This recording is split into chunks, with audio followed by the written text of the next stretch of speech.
आज का डिक्टेशन 100 शब्द प्रति मिनट स्टार्ट होगा 5 सेकंड बाद।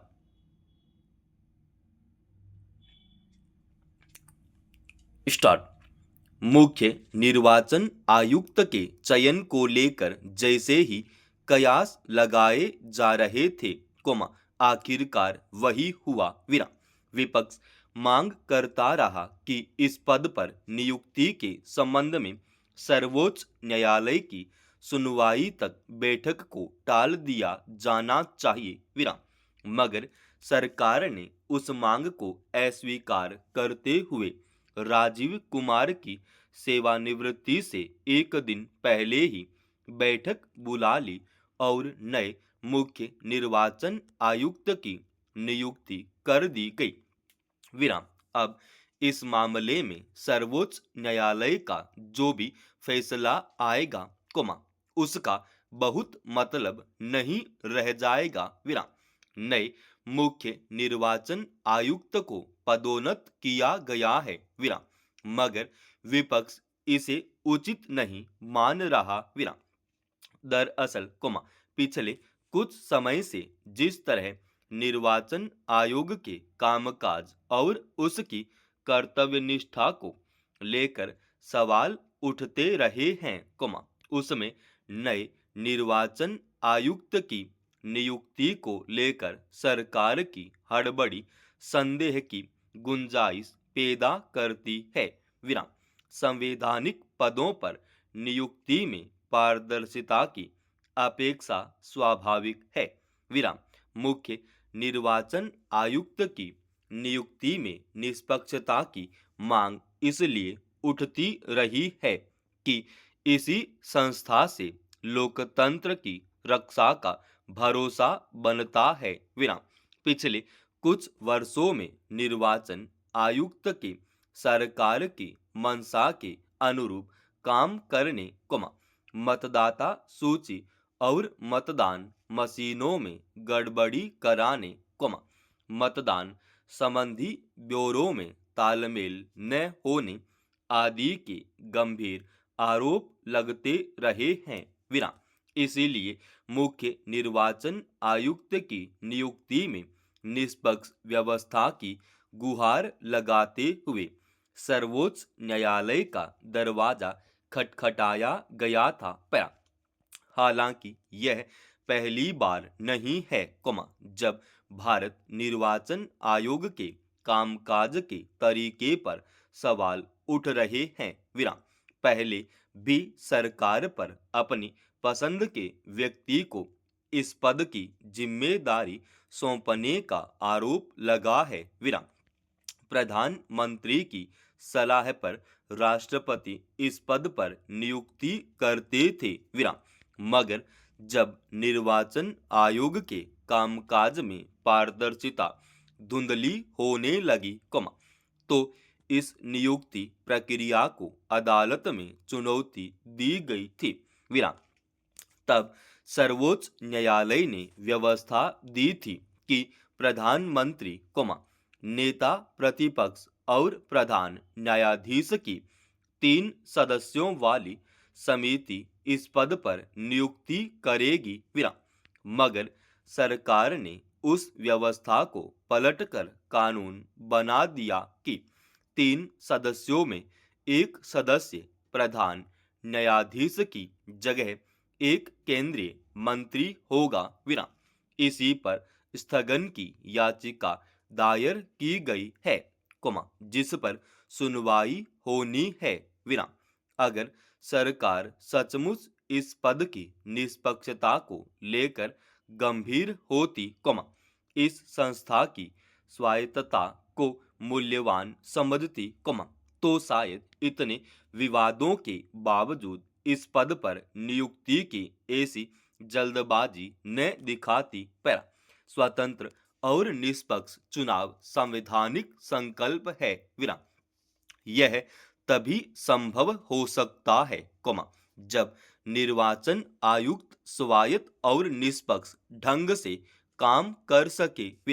अगर उसका झुकाव किसी दल विशेष या सत्ता पक्ष की तरफ होगा, तो इसका असर चुनाव नतीजों पर नजर आएगा। विराम।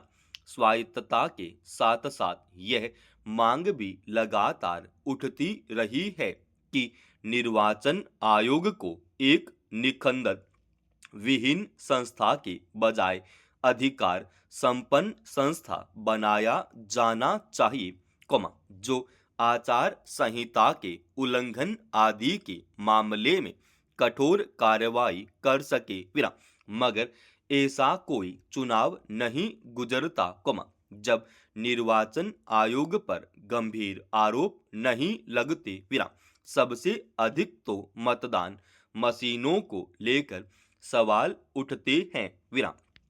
मगर इस शंका के निवारण के लिए कोई भरोसेमंद तरीका नहीं निकाला गया। विराम।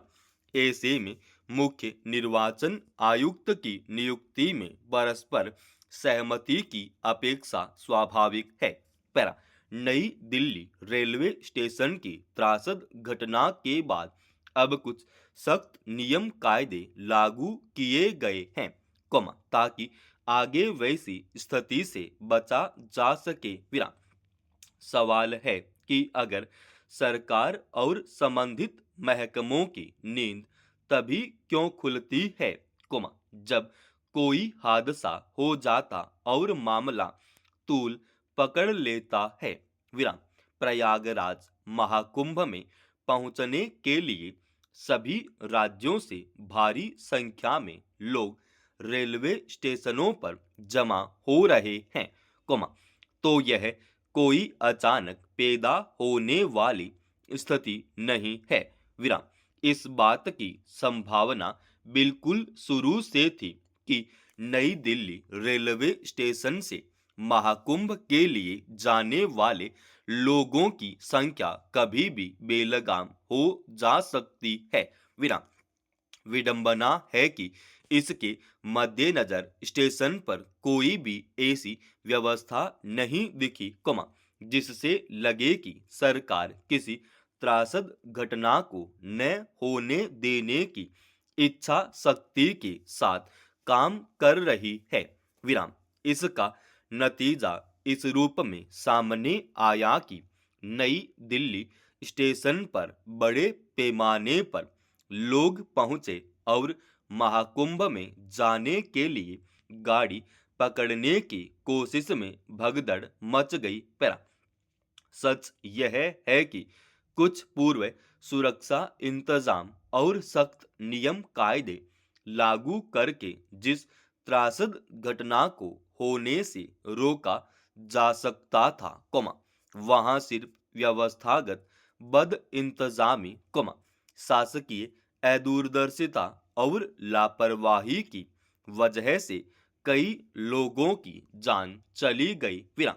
समझना मुश्किल है कि सामान्य समझ के मुताबिक भी जो परिस्थिति संभावित थी और हादसे की आशंका लगातार बनी हुई थी, उसके बारे में उच्च स्तर के संबंधित अधिकारियों को अंदाजा क्यों नहीं हुआ। विराम। अब नई दिल्ली स्टेशन पर सुरक्षा बढ़ाई गई है, प्लेटफार्म टिकट की बिक्री को नियंत्रित किया गया है, बिना वैध कारणों के रेल पुल पर लोगों के खड़ा होने की मनाही की गई है, स्टेशन परिसर में अस्थायी तंबुओं में यात्रियों को रोका जा रहा है, भीड़ को नियंत्रित करने के लिए सुरक्षा कर्मियों को तैनात किया गया है और आपात प्रतिक्रिया दल भी तैयार किए गए हैं। विराम। निश्चित तौर पर यह रेल महकमे से लेकर स्टेशन पर मौजूद उच्च स्तर के अधिकारियों की अदूरदर्शिता का सबूत है कि ये सुरक्षात्मक इंतजाम इतनी देर से किए गए। विराम। यही सब उपाय पहले किए जाते तो शायद अव्यवस्था न फैलती और उसके नतीजे त्रासद न होते। समाप्त। दोस्तों, रोजाना ऐसे ही एडवांस डिक्टेशन के लिए इस चैनल को आप अभी सब्सक्राइब कीजिएगा। और आज के इस डिक्टेशन का पीडीएफ फाइल हमने हमारे Telegram channel study with HP Swami पे डाल दिया है, जिसका लिंक इसी वीडियो की डिस्क्रिप्शन में डाल रखा है।